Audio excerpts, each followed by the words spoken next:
तो बच्चों कल मैंने आपको क्वेश्चन नंबर 17 तक लगवा दिए थे और हमें विश्वास है आप लोगों ने लगा लिए होंगे।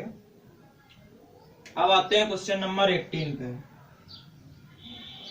क्वेश्चन नंबर 18 में कहा गया है एक समकोण त्रिभुज PQR के शीर्ष, एक PQR है कोई त्रिभुज PQR,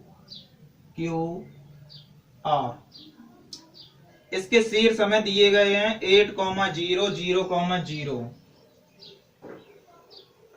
यहाँ 0,0 और थर्ड पॉइंट है 0,-6।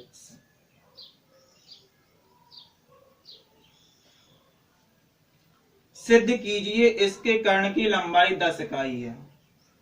तो हम क्या करेंगे, हमने तुम्हें बता भी दिया था कल, थोड़ी सी हिंट कर दी थी कि पहले इन दोनों के बीच की दूरी निकाल लेना, फिर इन दोनों के बीच की दूरी निकाल लेना, फिर इन दोनों के बीच की दूरी, तीनों बजाय आ जाएंगे। भाई अगर कोई त्रिभुज है PQR तो पहले हम PQ निकालेंगे, फिर QR निकालेंगे और फिर PR निकालेंगे। तो PQ, QR और PR तीनों हम निकालेंगे। तो PQ निकालने के लिए हम क्या कहेंगे, दो बिंदुओं के बीच की दूरी अंडर रूट, मैंने बताया था पहले में से पहला घट जाएगा, दूसरे में से दूसरा घट जाएगा। तो हम यहां कहेंगे 8-0 का स्क्वायर प्लस 0-0 का स्क्वायर। अब 8-0 8 का स्क्वायर मीन्स 64 और 0 से कोई लेना ही लेना नहीं है, अंडर रूट 64 मीन्स आ जाएगी 8 मात्रक। तो हमने देखा PQ का मान कितना आ गया, 8 मात्रक। अब क्या निकालेंगे, QR। तो QR निकालने के लिए हम क्या करेंगे, फिर से वही अंडर रूट 0-0 का स्क्वायर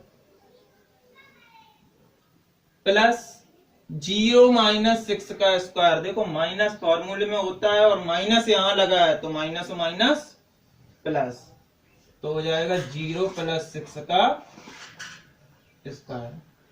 यहां 0 से कोई मतलब नहीं है, 6 का स्क्वायर हो जाएगा 36, तो ये आ जाएगी 6 मात्रा।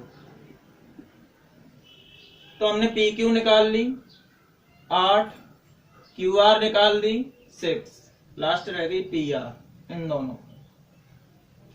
तो PR निकालने के लिए हम क्या कहेंगे, अंडर रूट 8-0 का स्क्वायर। यहां हमने ये सब डायरेक्ट लिख दिया, तुम चाहो तो फॉर्मूला भी यूज कर सकते हो, पहले फॉर्मूला फिर इसे लिखोगे।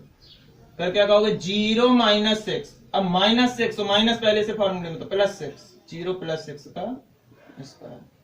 तो 8 का स्क्वायर 64, 6 का स्क्वायर 36, हो जाएगा कितना 100, रूट निकालेंगे 10।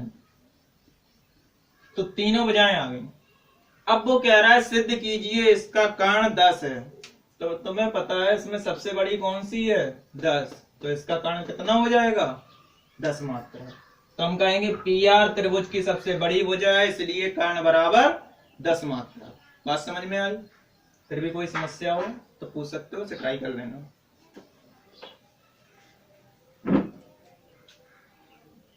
अगले क्वेश्चन में देखते हैं, सिद्ध कीजिए 3 बिंदु दिए गए हैं, समबाहु समकोण त्रिभुज बनाते हैं। माना कि यही 3 पॉइंट दिए गए हैं और तुमसे कहा जाए कि सिद्ध कीजिए ये समबाहु समकोण त्रिभुज बनाते हैं। तो हमने बताया था समकोण के लिए क्या होना चाहिए, सबसे बड़ी भुजा का वर्ग शेष दो भुजाओं के वर्गों के योग के बराबर। और समद्विबाहु के लिए क्या होना चाहिए, दो भुजाएं बराबर। तो अगर ये समद्विबाहु समकोण त्रिभुज बनाते हैं तो आप पहले PQ निकालेंगे। इस क्वेश्चन को नहीं, एक अलग क्वेश्चन लेके चलते हैं। माना कि ये 3 पॉइंट है, यहां दिया गया है 1,6, 2,0, 9,3। कह रहा है सिद्ध कीजिए कि ये समद्विबाहु समकोण त्रिभुज बनाते हैं। तो पहले आप AB निकालेंगे, फिर BC निकालेंगे, फिर AC निकालेंगे। अब समद्विबाहु के लिए दो भुजाएं बराबर होनी चाहिए। तो जब आप ये 3 चीजें निकालेंगे तो इसमें कोई दो भुजाएं बराबर आ जाएंगी। जैसे माना कि ये 4 आ गई और ये भी 4 आ गई। अब अगर दो बराबर आ गई तो समद्विबाहु त्रिभुज हो गया हमारा। अब समकोण के लिए क्या होना चाहिए, दो भुजाओं के वर्गों का योग तीसरे के बराबर। ठीक है, तो ये वाली तुम्हारी क्या आ जाएगी, √32। अब आप देखेंगे दो बराबर हैं, इसलिए क्या है, समद्विबाहु है, समद्विबाहु है। अब हम इनके वर्गों का योग करके देखें, 4 का वर्ग 16, 4 का वर्ग 16, तो यहाँ इसका वर्ग करेंगे तो 32, तो हम देखेंगे 32 बराबर 32, तो हमने देखा दोनों का वर्ग तीसरे के बराबर है, तो यहाँ से क्या हो जाएगा, समकोण त्रिभुज है। यहाँ से क्या होगा, समकोण। यहाँ समद्विबाहु यहाँ समकोण, तो टोटल हो गया, ये क्या हो जाएगा, एक समद्विबाहु समकोण त्रिभुज के शीर्ष हैं। तो काम तुम्हारा वही है, तीनों भुजाओं को निकालना। बात समझ में आई? चलो देखते हैं नेक्स्ट क्वेश्चन को। तो अगले क्वेश्चन में देखते हैं, कहा गया सिद्ध कीजिए बिंदु, कोई 3 बिंदु दिए होंगे, गुजरने वाले वृत्त का केंद्र 4,1 है। ये नया क्वेश्चन है, ये हम आपको समझाएंगे, इसमें कुछ नहीं है। ये कहा गया है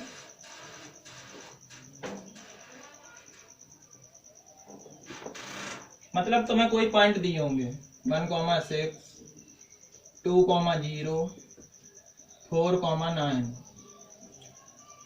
कह रहा है कि इन तीनों से होकर जाने वाले वृत्त का केंद्र 4,3 है। मतलब हमें सिद्ध करना है कि इन तीनों बिंदुओं से होके जो वृत्त जाएगा उसका केंद्र इतना है। तो हमने एक वृत्त मान लिया, ये कोई वृत्त है। अब इसमें फर्स्ट पॉइंट ये मान लिया 1,6 हो गया, ये मान लिया 2,0 हो गया, और ये मान लिया 4,9। इन तीनों से वृत्त जा रहा है, तो हमें सिद्ध करना है कि इस वृत्त का जो केंद्र होगा वो 4,3 होगा। तो हमने मान लिया यहाँ केंद्र कितना है, 4, अच्छा अगर ये केंद्र है और ये तीनों बिंदु इस वृत्त की परिधि पे हैं, तो इनके बीच की दूरी क्या होगी, त्रिज्या। इनके बीच की दूरी क्या होगी, त्रिज्या, और ये भी त्रिज्या, और त्रिज्या आपस में कैसी होती हैं, बराबर। तो आप क्या करेंगे, इन दोनों के बीच की दूरी, एक बार त्रिज्या आएगी, इन दोनों के बीच की दूरी दूसरी त्रिज्या आएगी, इन दोनों के बीच की दूरी तीसरी त्रिज्या आएगी। अगर तीनों त्रिज्याएं बराबर आ जाएं तो हम कहेंगे कि ये जो बिंदु है वो इस वृत्त का केंद्र है। तो पहला काम, इन दोनों के बीच की दूरी, फिर इन दोनों के बीच की दूरी फर्स्ट, फिर ये सेकंड, फिर इन दोनों के बीच की दूरी। ठीक है, तीनों बिंदुओं की इस केंद्र से दूरी निकालेंगे। अगर बराबर आती है तो ये वृत्त पे स्थित हैं, या ये बिंदु इस वृत्त का केंद्र है। तो कुछ नहीं है, बीच की दूरी आप आसानी से निकाल पाएंगे। अगर बराबर आ जाए तो कहेंगे कि ये वृत्त का केंद्र है, और बराबर ना आए तो वृत्त का केंद्र नहीं है। कोशिश करना, नहीं आता है हम बताएंगे। अगला क्वेश्चन, अगले में कुछ नहीं है, ऐसे 3 पॉइंट दिए हैं। कहा गया सिद्ध कीजिए समबाहु त्रिभुज के शीर्ष हैं। तो समबाहु के लिए नियम क्या होता था, इन दोनों के बीच की दूरी, फिर इन दोनों के बीच की दूरी, फिर इन दोनों के बीच की दूरी, तीनों अगर बराबर आ जाएं तो समबाहु त्रिभुज है, अन्यथा नहीं है। अगला यही इसी टाइप का है, सिद्ध कीजिए कोई बिंदु इन 3 बिंदुओं से जाने वाले वृत्त का केंद्र है। सेम ऐसे ही क्वेश्चन, हमें पता करना है कि 4,3 इन तीनों से होके जाने वाले वृत्त का केंद्र है। तो बस उसके लिए तुम कुछ नहीं करोगे, इस बिंदु की पहले से दूरी, दूसरे से दूरी, तीसरे से दूरी, अगर तीनों बराबर आ जाएं तो हम कहेंगे अतः 4,3 इस वृत्त का केंद्र है, और बराबर ना है तो केंद्र नहीं है। इसी के साथ आपकी एक्सरसाइज खत्म होती है 6.2। कंप्लीट कर लें, ये 5 क्वेश्चन लगा लेना, और जो भी कोई प्रॉब्लम होती है तो आप हमें कमेंट्स कर सकते हैं। तो हम अगले वीडियो में पहले आपका क्वेश्चन बताएंगे, फिर आगे बताएंगे। ठीक है, तो चैनल को लाइक कर लें, सब्सक्राइब कर लें, ताकि आगे आने वाली वीडियो आपको आसानी से मिल सके। Okay, thank you.